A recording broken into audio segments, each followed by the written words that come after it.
আল্লাহ রাব্বুল আলামিনই প্রথম, আল্লাহ পাকই শেষ। আল্লাহ পাক প্রকাশ্য, আল্লাহ পাক গোপন। ওয়া হুয়া বিকুল্লি শাইইন আলিম। আল্লাহ পাক বলছেন তিনি প্রত্যেকটা বিষয় সম্পর্কে জ্ঞানী। সূরা হাদিদ আয়াত নাম্বার 3।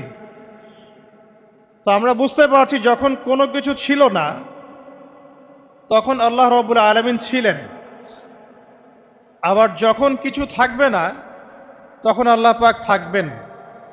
কুল্লু মান আলাইহা ফান ওয়া ইয়াবকা ওয়াজহু রাব্বিকা যুল জালালি ওয়াল ইকরাম। সমস্ত কিছু ফানা হয়ে যাবে, শুধুমাত্র আল্লাহ রাব্বুল আলামিনের সত্তা জাত এটা বাকি থাকবে। তার মানে আল্লাহ পাকই শুরু, আল্লাহ পাকই শেষ। আল্লাহর কোনো শুরু নাই, আল্লাহর কোনো শেষ নাই। এখন কেউ যদি প্রশ্ন করে যে আল্লাহ সব কিছু সৃষ্টি করেছেন, তাহলে আল্লাহকে কে সৃষ্টি করলো? নাউজুবিল্লাহ। তো তখন আমরা বলবো যে যদি কেউ আল্লাহকে সৃষ্টি করত তাহলে তো সেই সৃষ্টিকর্তা হয়ে যেত, তাই নয় কি? এভাবে এক এক করে যদি আমরা পিছনের দিকে যেতে থাকি তাহলে একটা পর্যায়ে গিয়ে তো আমাদেরকে থামতে হবে। তো আমরা যেখানে গিয়ে থামছেন সেটাই হচ্ছে আল্লাহ রাব্বুল আলামিন। আল্লাহ পাকের আগে কিছুই ছিল না, বরং অতীত, বর্তমান, ভবিষ্যৎ এটা সময়ের মধ্যে আছে, যে সময়ের মধ্যে আমরা বাস করছি। আল্লাহ রাব্বুল আলামিনের কাছে এরকম অতীত, বর্তমান, ভবিষ্যৎ কিছু নাই। আল্লাহ রাব্বুল আলামিন একা ছিলেন তখন কিছুই ছিল না, আবার যখন সব কিছু ধ্বংস হয়ে যাবে আল্লাহ পাক একাই থাকবেন, আর কিচ্ছু থাকবে না। এখন আল্লাহ পাক সর্বপ্রথম সৃষ্টি করলেন আরশে আজিম। কি সৃষ্টি করলেন? এবং আরশটা পানির উপরে ছিল। কিসের উপরে? পানির উপরে। এরপরে আল্লাহ রাব্বুল আলামিন সৃষ্টি করেছেন কলম। আল্লাহ পাকের কাছে লাউহে মাহফুজ আছে। লাউহে মাহফুজ মানে সুরক্ষিত একটা ফলক। এখানে আল্লাহ পাক কলমকে বললেন লিখো। কলম বলল যে মাযা আকতুব, আমি কি লিখবো হে আল্লাহ? আল্লাহ পাক বললেন কিয়ামত পর্যন্ত যা যা হবে, শেষ দিন পর্যন্ত যা কিছু ঘটবে লিখে ফেলো। কলম লিখে ফেলেছে কিয়ামত পর্যন্ত কি কি হবে। অতএব আপনার রিজিক নিয়ে এত টেনশন করার কোনো দরকার নেই। বিয়ে শাদী হচ্ছে না, এই জন্য কবরে গিয়ে মানত করার কোনো দরকার নেই। সময় মতো হবে ইনশাআল্লাহ। যখন রিজিক তাকদিরে লেখা আছে সময় মতো ইনশাল্লাহ হবেই। তাকদিরের বাইরে কিছু হবে না। তো আল্লাহ পাক তাকদির লিখে ফেললেন, এমনকি লাউহে মাহফুজে কোরআনও লিপিবদ্ধ আছে। সূরা বুরুজ পড়েন নাই? বাল হুয়া কুরআনুম মাজিদ ফি লাউহিম মাহফুজ। লাউহে মাহফুজ থেকে কোরআন মাজিদ নাজিল করা হয়েছে প্রথম আসমানে। এরপর প্রথম আসমান থেকে আস্তে আস্তে ধাপে ধাপে বিভিন্ন ঘটনার পালাক্রমে রাসূলুল্লাহ সাল্লাল্লাহু আলাইহি ওয়াসাল্লামের কলবের মধ্যে জিবরাইল আলাইহিস সালামের মারফতে ওহী করা হয়েছে। এই হলো কোরআন, যেটা নাজিল হতে সময় লেগেছে 23 বছর। তো লাউহে মাহফুজ আল্লাহ রাব্বুল আলামিন সব লিখে ফেললেন। এভাবে 6 দিন, আল্লাহ পাকের হিসেবে 6 দিন কত লম্বা আল্লাহ ভালো জানেন। 6 দিনে আল্লাহ রাব্বুল আলামিন এরপর সৃষ্টি করলেন পুরো মহাবিশ্ব। পুরো মহাবিশ্ব বলতে আমি শুধু পৃথিবীর সৌরজগৎ বোঝাচ্ছি না। এই মঙ্গল, বুধ, শনি, বৃহস্পতি এইটুক না, এরকম হাজার হাজার সৌরজগৎ মিলে একটা গ্যালাক্সি হয়, আর হাজারটা গ্যালাক্সি মিলে গিয়ে একটা আসমান হচ্ছে, মহাকাশের একটা ছায়াপথ আসমান হচ্ছে। তো এরকম 7টা আসমান বা 7টা মহাবিশ্ব আল্লাহ পাক সৃষ্টি করলেন মাত্র 6 দিনে। কয় দিনে? ফি সিত্তাতি আইয়াম। 6 দিন আল্লাহ পাক সৃষ্টি করলেন। এরপর আল্লাহ রাব্বুল আলামিন প্রত্যেক মহাকাশে তার যার যার কাজ সেটা দিলেন। যেখানে যেখানে মাখলুক সৃষ্টি করা আল্লাহ পাক করলেন। আল্লাহ রাব্বুল আলামিন মালায়েকা সৃষ্টি করলেন নূর দিয়ে। কি দিয়ে? আলো দিয়ে। আলোর মধ্য দিয়ে আল্লাহ রাব্বুল আলামিন ফেরেশতা সৃষ্টি করলেন। আল্লাহ পাক জিন সৃষ্টি করলেন। জিন কি দিয়ে? আগুন দিয়ে। একদম যেটা উত্তপ্ত আগুন, লাল আগুন, সেই আগুন দিয়ে আল্লাহ পাক জিন জাতিকে সৃষ্টি করলেন। সৃষ্টি করার পর আল্লাহ রাব্বুল আলামিন জিন জাতিকে পৃথিবীতে পাঠিয়েছেন। কোথায়? আর এখন মানুষ পৃথিবীতে যা করছে জিন জাতীয় কিছুটা এরকমই কাজ করেছিল, বরং তার চেয়েও হয়তো বেশি করেছিল। পৃথিবীতে সে ফিতনার ফাসাদ সৃষ্টি করেছিল। এক পর্যায়ে আল্লাহ রাব্বুল আলামিন জিন জাতিকে ধ্বংস করে দিলেন। কিছু কিছু জিনকে আল্লাহ পাক অবশিষ্ট রাখলেন, যেগুলো পাহাড়ে, পর্বতে, বিভিন্ন জায়গায়, সমুদ্রে আশ্রয় নিল। পাহাড়ি এলাকাগুলোতে জিন থাকে, গভীর সমুদ্রে জিন থাকে, হ্যাঁ, জঙ্গলে জিন থাকে, এরকম কিছু জায়গা আছে এগুলোর মধ্যে জিনরা থাকে। তো ওদেরকে ডিস্টার্ব করতে গেলে সমস্যা, আপনাকে ধরে ফেলবে। আর যদি প্রতিদিন সকাল সন্ধ্যার জিকির আজগার ঠিকঠাক মতো না করেন, কোরআন তেলাওয়াত ঠিকঠাক মতো না করেন, নামাজি না হন, আর পবিত্র না থাকেন, তাহলে জিন ধরার সম্ভাবনা বেশি। আর আমার মনে হয় এখনকার যে মেয়েগুলো রাস্তাঘাটে ঘোরাফেরা করে, এদের বেশিরভাগই জিন ধরা। কারণ আছে, এমনি এমনি বলি নাই। এটা আপনাকে বুঝতে হলে আল্লাহ এবং তার রাসূলের চোখ দিয়ে দেখতে হবে। তো কারণ তাদের চাল চলন স্বাভাবিক না, কিছু একটা ওদের উপর ভর করেছে। ওই ভরটা করার কারণে তার চাল চলন আজকে এমন হয়ে গেছে। এবং বহু মেয়ের ঘটনা এমন শোনা যায় যে সরাসরি তারা জিন দ্বারা ইফেক্টেড হয়। দেখেন না, রুকিয়া করতে হয়, শরীয়ীভাবে রুকিয়া করতে হয়। তো খেয়াল রাখবেন, সকাল সন্ধ্যার জিকির আজগার ঠিক রাখবেন, কোরআন তেলাওয়াতটা ঠিক রাখবেন, নামাজি হবেন, পাক পবিত্র থাকবেন, জিন আপনাকে কোনো ক্ষতি করতে পারবেন না ইনশাআল্লাহ। জিনরা কিন্তু রাসূল সাল্লাল্লাহু আলাইহি ওয়াসাল্লামেরও ক্ষতি করার চেষ্টা করেছিল। আল্লাহ রাসূল সাল্লাল্লাহু আলাইহি ওয়াসাল্লাম ওটাকে ধরেছিলেন, ধরে মসজিদের খুঁটির সাথে বেঁধে রেখেছে। নামাজের মধ্যে জিন আমাদের নবীকে ডিস্টার্ব করেছিল, আল্লাহ রাসূল ওই জিনকে ধরেছেন, ধরে খুঁটির সাথে বেঁধে রেখেছেন। তারপরে তার মনে পড়ল সুলাইমান আলাইহিস সালামের কথা। সুলাইমান আলাইহিস সালাম বলেছিল আল্লাহকে, আল্লাহ, আমাকে যে ক্ষমতা তুমি দিয়েছো, আমার পরে কাউকে এই ক্ষমতা আর দিও না। আর সুলাইমান আলাইহিস সালামকে আল্লাহ পাক জিন জাতিকে অনুগত করে দিয়েছিলেন। সুলাইমান আলাইহিস সালামের নির্দেশে জিন জাতি বিভিন্ন কাজ করত, এমনকি সমুদ্রের মধ্যে ডুবুরির কাজও করত, সমুদ্রের ভিতর থেকে রত্ন বের করে নিয়ে আসত। এগুলো কিন্তু অলিক রূপকথা নয়, সত্য ঘটনা।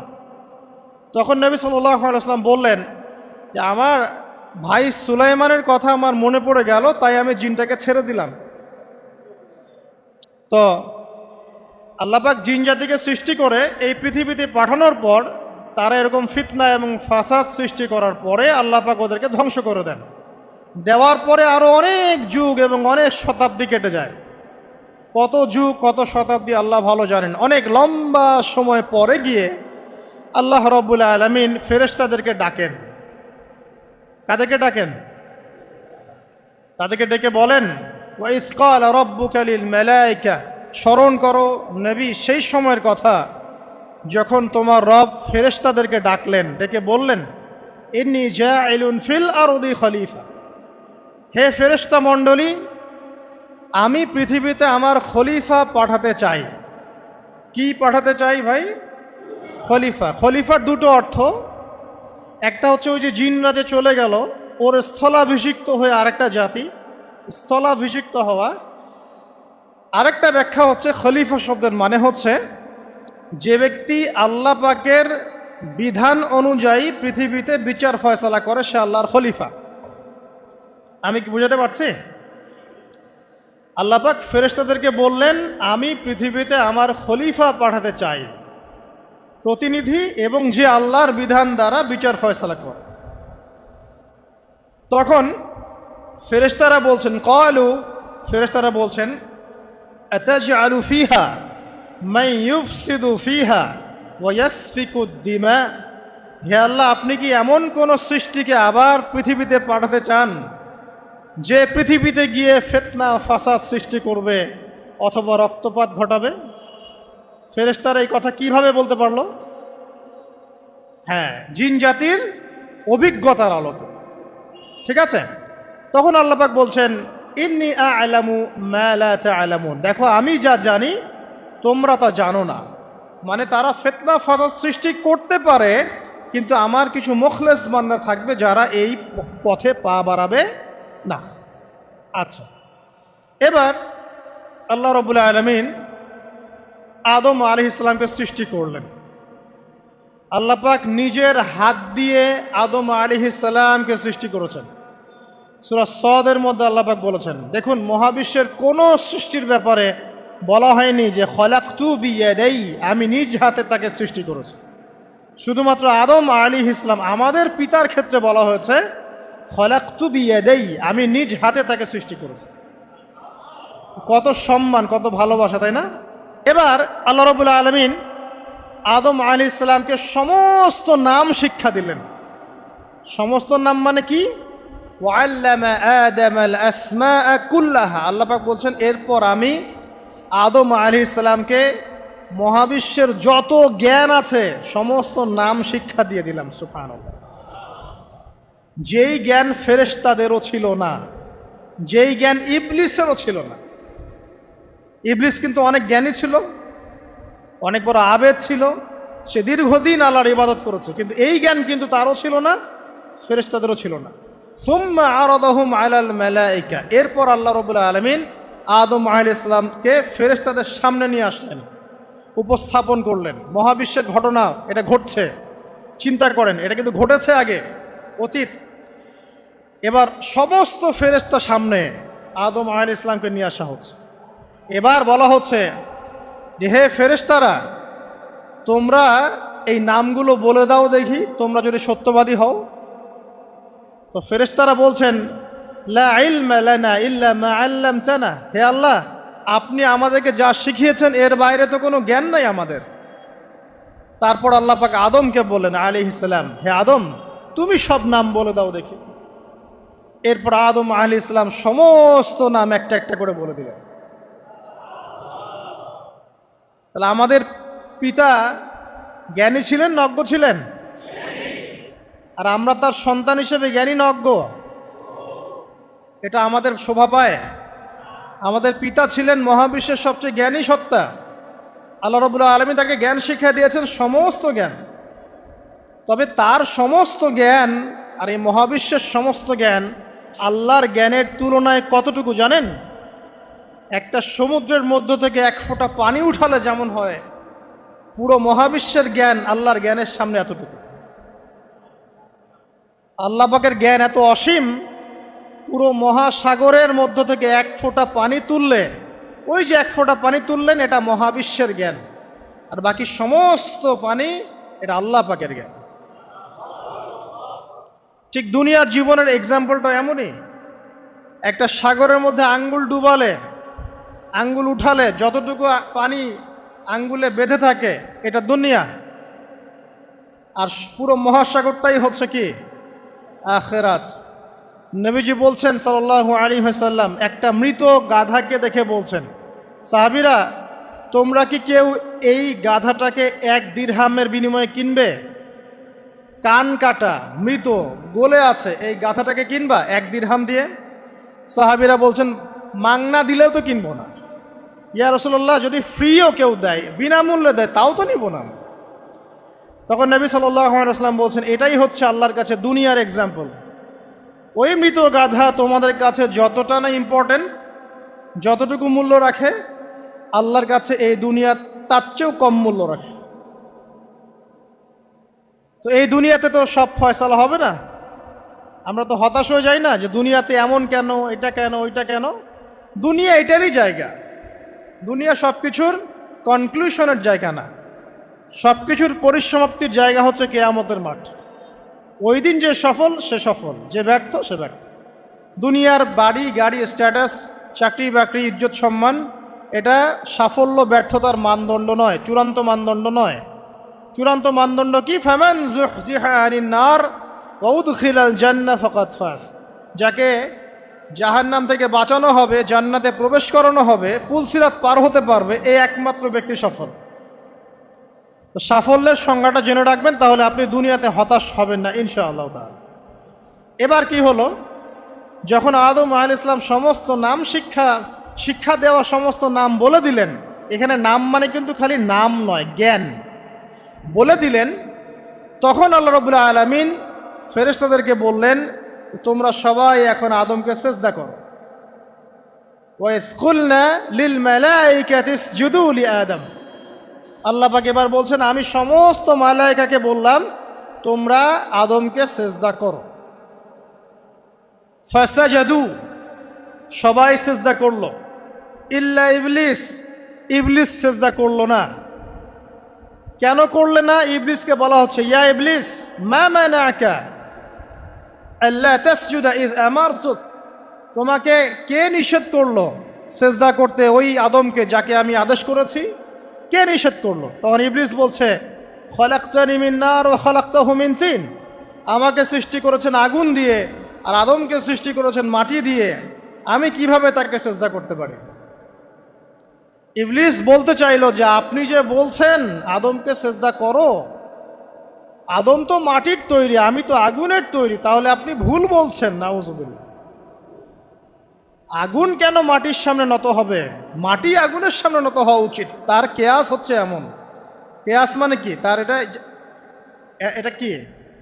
হ্যাঁ, তার এটা যুক্তি, তার এটা যুক্তি এবং দর্শন যে আমি কেন তাকে সিজদা করব? আমি তো আগুনের তৈরি আর আদম হচ্ছে মাটির তৈরি।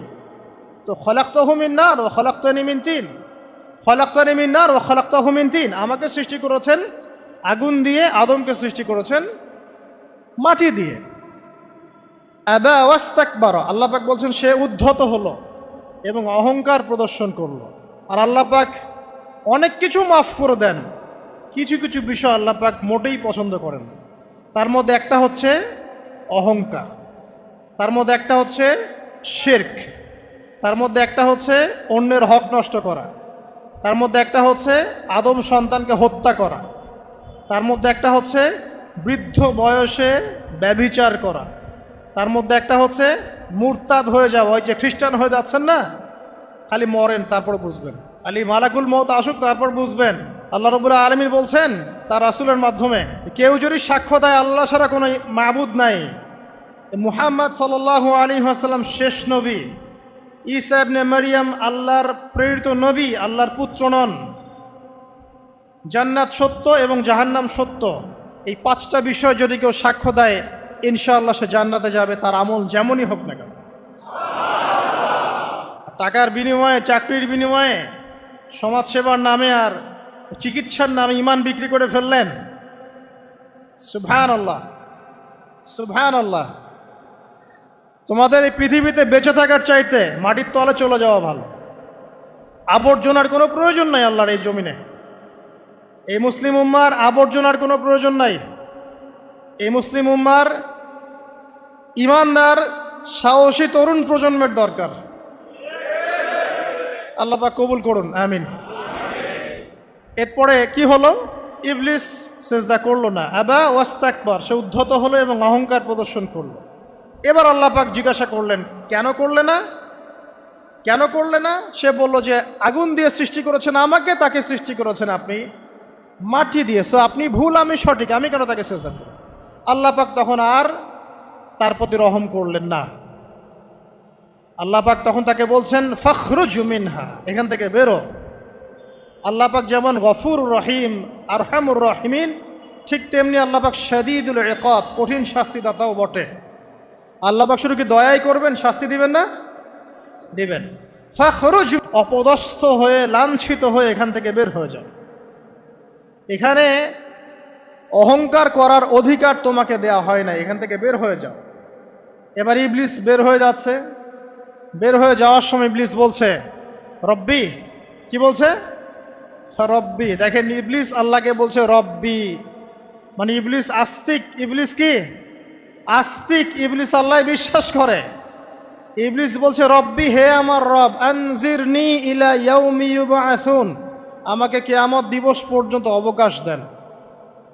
আমাকে তো বের করে দিচ্ছেন, ঠিক আছে, আমাকে কিয়ামত দিবস পর্যন্ত অবকাশ দেন। শব্দ চয়ন হচ্ছে রব্বি, হে আমার রব, মানে ইবলিস কিন্তু নাস্তিক না।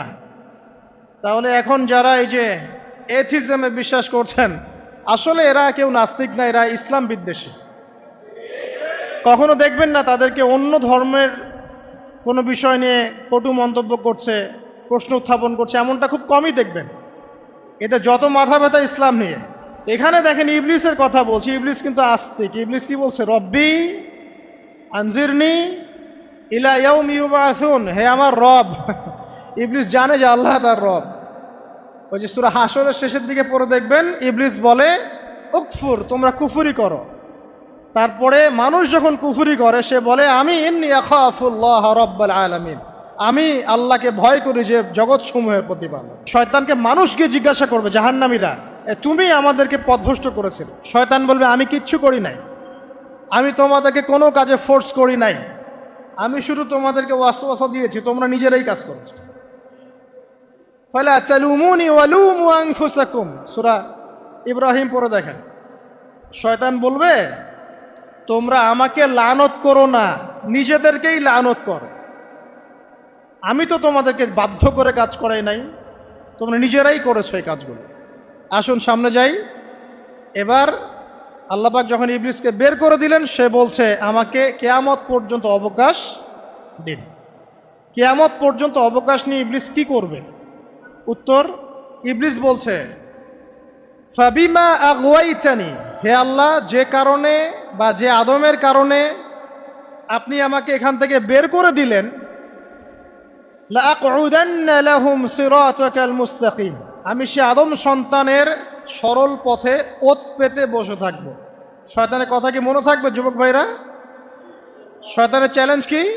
আমি আদম সন্তানের সরল পথে ওত পেতে বসে থাকবো, মানে আমার আপনার সবার পথে সে ওত পেতে বসে আছে। এটা যদি মাথায় থাকে তাহলে জীবনে চলা সহজ হয় না? আচ্ছা, আর কি করব? সুম্মা লাআতিয়ান্না মিন বাইনি আইদিহিম, শুধু বসেই থাকবো না, আমি আসবো তাদের সামন থেকে, ওয়া মিন খালফিহিম, তাদের পিছন থেকে, ওয়া আন আইমানিহিম, তাদের ডান দিক থেকে, ওয়া আন শামাইলিহিম, তাদের বাম দিক থেকে, ওয়ালা তাজিদু আকসারাহুম শাকিরিন, হে আল্লাহ, আপনি বেশিরভাগ আদম সন্তানকে শুকরগুজার পাবেন না। কার কথা? শয়তানের। এই কথাটা কি সত্য না মিথ্যা? এখন বেশিরভাগ লোক নামাজ পড়ে না পড়ে না? পড়ে না। বেশিরভাগ মুসলিমের দাড়ি আছে না নাই? বেশিরভাগ মুসলিম সুদ খায় না খায় না? এখন বেশিরভাগ তরুণ প্রজন্ম জেনায় আছে না নাই? পর্নোগ্রাফি সবাই দেখে না দেখে না? অন্যের সম্পদ আত্মসাৎ মানুষ করছে না? দুর্নীতি করছে না? ঘুষ খাচ্ছে না? ইসলামের বিধান 100% পালন করে কত পার্সেন্ট মানুষ? খুব কম। আচ্ছা বাদ দেন এত বড় বড় কথা, শুধু কোরআনুল কারীম তেলাওয়াত করতে পারে কতজন মানুষ? বলি না আমরা 90% মুসলিমের বাংলাদেশ, তো 90% মুসলিমের বাংলাদেশে কত ভাগ মুসলিম কোরআন তেলাওয়াত করতে পারে? একটা শুমারি করে দেখেন, কোরআন শুমারি, এটা কোরআন শুমারি করে দেখেন যে কত পার্সেন্ট মুসলিম শুদ্ধ করে কোরআন পড়তে পারে। যারা পড়তে জানে তাদেরও পড়া যে কত ভুল আছে আলেম ওলামার কাছে গেলে বুঝতে পারবেন। আর এই ভুলের কারণে যে অর্থ কত পরিবর্তন হচ্ছে আপনি তো জানেনই না। তো এই যে শয়তান বলেছে ওয়ালা তাজিদু আকসারাহুম শাকিরিন, আপনি বেশিরভাগকেই শুকরগুজার পাবেন। তো কথা সত্য না মিথ্যা? দেখেন, ও কিন্তু তার মিশনের মধ্যে ঠিকই আছে। কথা যে সত্য তার প্রমাণ সহিহ বুখারীর একটা হাদিস, যেটা 4 বার এসেছে বুখারীর মধ্যে, যে আদম আলাইহিস সালামকে ডাকা হবে কিয়ামতের মাঠে, ডেকে বলা হবে তোমার সন্তানদের মধ্য থেকে জাহান্নামীদেরকে আলাদা করে দাও। আদম আলাইহিস সালাম বলবেন কতজনকে আলাদা করে দিব? আল্লাহ পাক বলবেন প্রতি 1000-এ 999 জনকে জাহান্নামের জন্য আলাদা করে দাও। শয়তানের কথা ঠিক না বেঠিক? এবার আল্লাহ রাব্বুল আলামিন তাকে বের করে দিলেন। ইবলিস এবার বের হয়ে গেল, চ্যালেঞ্জও করলো। এবার আল্লাহ পাক আদম আলাইহিস সালামকে ডেকে বলছে ইয়া আদম, এবার আদম আলাইহিস সালামের এই যে পাজর মানে বুকের পাজর, এখান থেকে তার সঙ্গিনীকে সৃষ্টি করা হলো। কারণ আদম আলাইহিস সালাম একাকী ছিলেন, একা কি থাকা যায়? একা থাকতে কষ্ট হয় না? একজন জীবন সঙ্গী লাগে না? তো আদম আলাইহিস সালামের এই বাম পাজরের হাড় থেকে হাওয়া আলাইহিস সালামকে সৃষ্টি করা হলো। সৃষ্টি করার পর আরও একটা ঘটনা আছে যে আল্লাহ রাব্বুল আলামিন আদম আলাইহিস সালামের পিঠের যে অংশটুকু আছে এই অংশটুকু থেকে আগামীতে যত আদম সন্তান আসবে সবাইকে ছোট ছোট পিঁপড়ার আকৃতিতে সামনে নিয়ে দেখালেন। সুবহানাল্লাহ। যত আদম সন্তান আসবে আল্লাহ পাক সবাইকে আদমের সামনে দেখালেন এবং বললেন, এই যে শুভ্র অংশ যারা, মানে সাদা অংশ যারা, তারা তোমার সন্তানদের মধ্য থেকে সবাই জান্নাতি।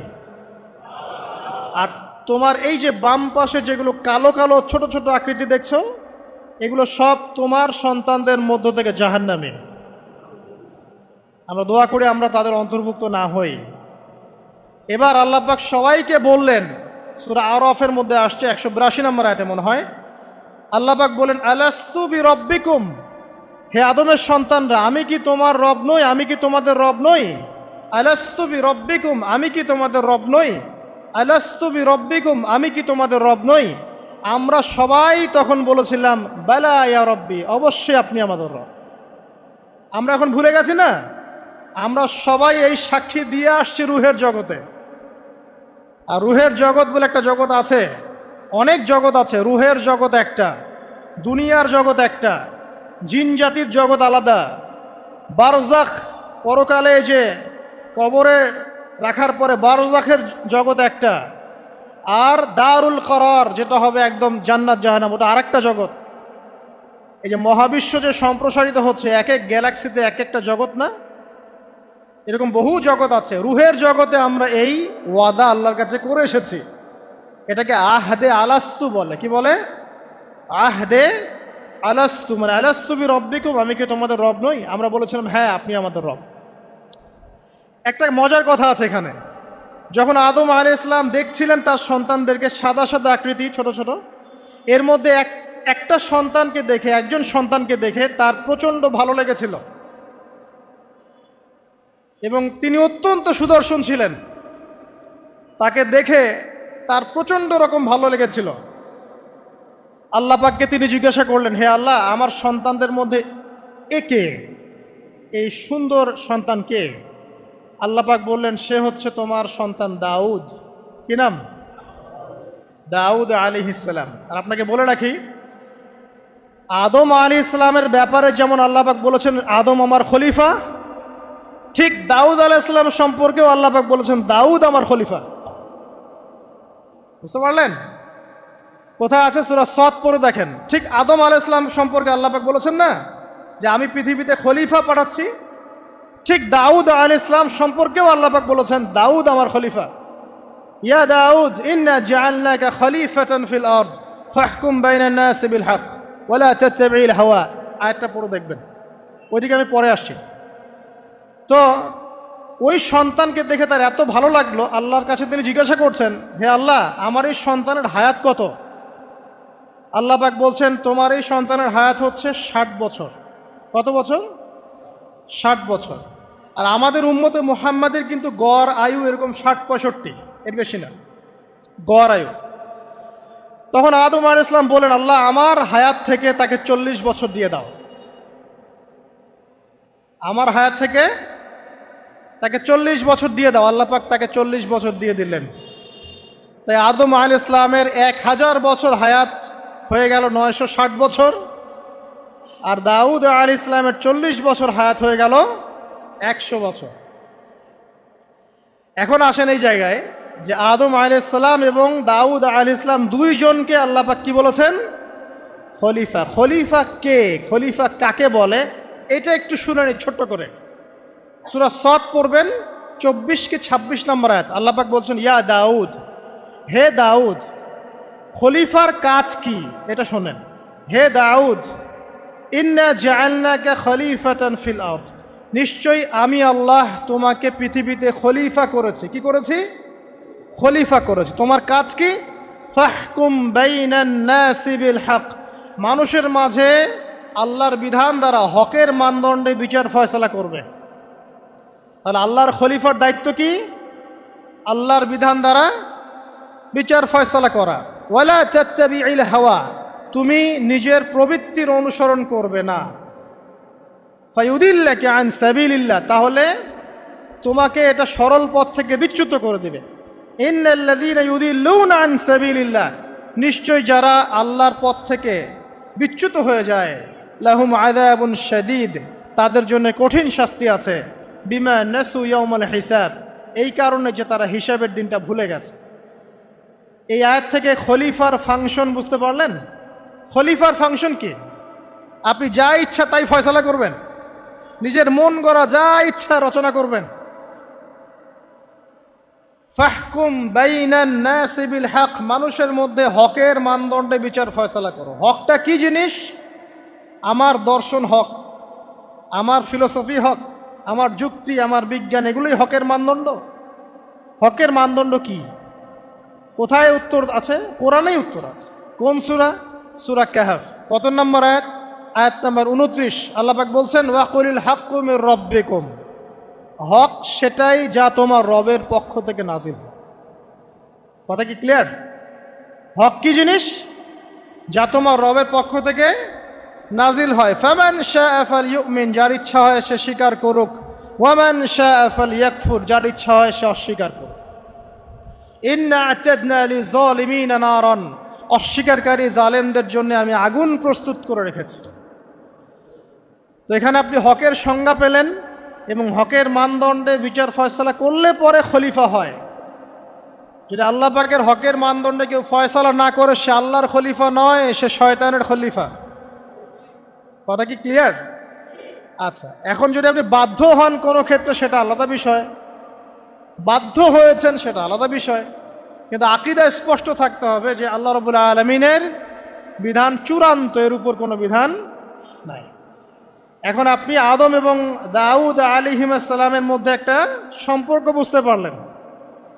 এবার আল্লাহ পাক আদম আলাইহিস সালামকে ডাকলেন, ডেকে বলছেন আদম এবং হাওয়া, তোমরা দুজন উসকুন আনতা ওয়া যাওজুকাল জান্নাহ, এবার তুমি আর তোমার স্ত্রী হাওয়া তোমরা জান্নাতে থাকো। ফাকুলা মিনহা রাগাদান হাইথু শি'তুমা, জান্নাতের যেখান থেকে ইচ্ছা তোমরা ফল খাও বা যা ইচ্ছা তাই করো, সব কিছু উন্মুক্ত তোমাদের জন্য জান্নাতে। একটা বিষয়, ওয়ালা তাকরাবা হাযিহিশ শাজারা, এই যে গাছটা দেখছো এই গাছের কাছেও যাবে না। এখানে শব্দ এমন না যে গাছের ফল খাবে না, শব্দ হচ্ছে এমন গাছের কাছেও যাবে না। যেমন ওয়ালা তাকরাবু জিনা, জেনা করবে না আল্লাহ পাক বলেননি, বলেছেন জেনার কাছেও যাবে না। ওয়ালা তাকরাবু মাল আল ইয়াতিম, ইয়েতিমের মাল খাবে না আল্লাহ পাক বলেন নাই, আল্লাহ বলছেন ইয়েতিমের মালের কাছেও যেও না। আমি কি বুঝাতে পারছি? এই গাছের কাছেও যেও না। এবার জান্নাতে তারা থাকতে লাগলেন। এবার ইবলিস তো আর হাল ছেড়ে দেয় নাই, সে কি বলেছিল? ডান বাম সামন পিছন সব দিক থেকে আসবে। সে এসে ওয়াসওয়াসা দেয়। কি ওয়াসওয়াসা দেয়? হে আদম, হে আদম, হাল আদুল্লুকা, আমি কি তোমাকে বলে দিব আলা শাজারাতিল খুলদ ওয়া মুলকিন লা ইয়াবলা, হে আদম আমি কি তোমাকে বলে দিব এমন একটা গাছের কথা যেই গাছের ফল খেলে পরে তুমি চিরস্থায়ী জীবন লাভ করবে, কোনো দিন মারা যাবে না। এই চিরস্থায়িত্বের টোপ দিচ্ছে কে? এই চিরস্থায়ী ক্ষমতার টোপে মানুষ পথ হারাচ্ছে না পৃথিবীতে। ওয়া মুলকিন লা ইয়াবলা, এমন রাজত্ব পাবে যেই রাজত্ব কখনো ক্ষয় হবে না। চিরস্থায়িত্বের টোপ, রাজত্বের টোপ, এই দুটোই হচ্ছে পৃথিবীতে মানুষকে পথভ্রষ্ট করার শয়তানের অস্ত্র। কথা মনে বুঝতে পারেন না? আমার মাথার উপর দিয়ে যাচ্ছে, বুঝতে পারবেন ইনশাআল্লাহ। তো টোপ দিচ্ছে দুইটা, হাল আদুল্লুকা আলা শাজারাতিল খুলদ ওয়া মুলকিন লা ইয়াবলা। করতে করতে করতে করতে একদিন সত্যি সত্যি আমাদের পিতামাতা সেই গাছের কাছে চলে গেলেন। যখনই চলে গেলেন ফালাম্মা যাকাশ শাজারা, যখন তারা গাছের কাছে চলে গেলেন, বাদাত লাহুমা সাওআতিহিমা, তাদের পরনে যে জান্নাতি কাপড় ছিল ধাপাস করে খুলে পড়ে গেল।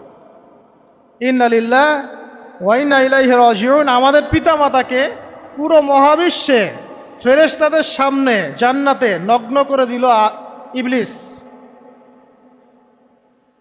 আমি মনে বুঝাতে ব্যর্থ হচ্ছি, আমাদের পিতামাতাকে জান্নাতে ফেরেশতাদের সামনে সবার সামনে নগ্ন করে কাপড় খুলে ফেললো কে? ইবলিস। তো এখন যে কাপড় খোলার সংস্কৃতি চলছে, কারা এরা? ওরা জিন শয়তান, এগুলো মানুষ শয়তান। শয়তান দুই প্রকার, মিনাল জিন্নাতি ওয়ান নাস, জিন শয়তান আর মানুষ শয়তান। ওই জিন শয়তান এদেরকে ওয়াসওয়াসা দিয়ে দিয়ে নগ্ন করেছে, এরা এখন নগ্নতার আন্দোলন শুরু করেছে এবং আমি জানি কয়দিন পর এটা বিকিনি পরেও ঘুরবে। অবাক হচ্ছেন? কিয়ামতের আলামতের মধ্যে অন্যতম হচ্ছে মানুষ রাস্তার ধারে ধারে জেনা করবে, রাস্তার মনে মনে জেনা হবে। তখনকার সবচেয়ে ভালো মানুষ হবে সেই ব্যক্তি যে গিয়ে বলবে যে বাবা তোমরা জেনা করছো, এই দেয়ালের পিছনে গিয়ে করতে পারলা না, সে হবে সবচেয়ে ভালো মানুষ। তো এই যে কাপড় খোলার সংস্কৃতি শুরু হয়েছে, এটা কার সংস্কৃতি? বাদাত লাহুমা সাওআতিহিমা, আল্লাহ পাক আরো বলছেন ইয়া বানি আদম, হে আদম সন্তান, লা ইয়াফতিনান্নাকুমুশ শাইতান, শয়তান যেন তোমাদেরকে ফিতনায় ফেলতে না পারে। কামা আখরাজা আবাওয়াইকুম মিনাল